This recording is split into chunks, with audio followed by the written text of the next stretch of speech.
খাদিমকর্তা পার্থ রায় বর্মন অপহরণ মামলার অন্যতম অভিযুক্ত আসিফ রেজা খান ওরফে রাজন নিহত হয়েছে শনিবার।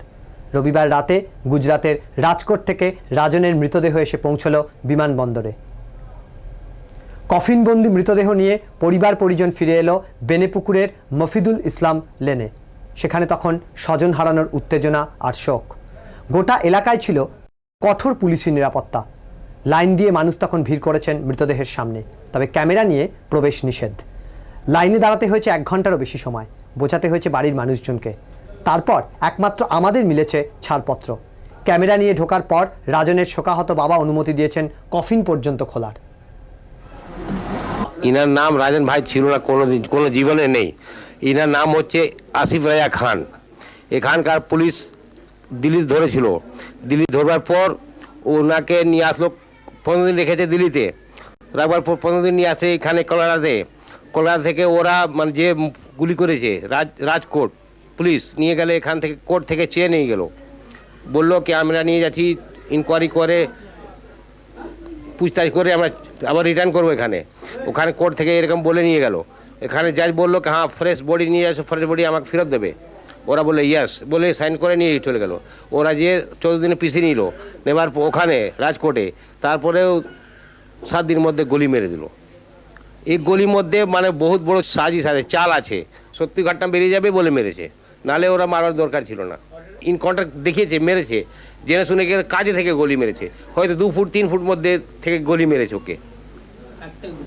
একটা বুলেট মেরেছে, লেফট সাইডে মেরেছে তাকে। লেফট সাইডে এখানে মাঝখানে দিল থাকে, এখানে তো মারলেই তো লোক সঙ্গে সঙ্গে স্পট ডেড। আমরা যাবো সুপ্রিম কোর্ট যাব, বড় বড় ওদেরকে ছাড়ছি না, এমনি কোনো রকম ছাড়ছি না, কোনো মতে ছাড়ছি না। আজ দুপুরে রাজনের মৃতদেহ P7 থেকে তার বাড়ি নিয়ে যাওয়া হয়।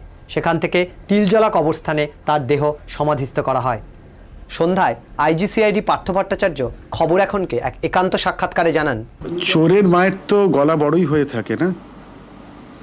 বাড়িতে জঙ্গি পুষছে, খালি ও নয়, ওর ছোট ভাইও।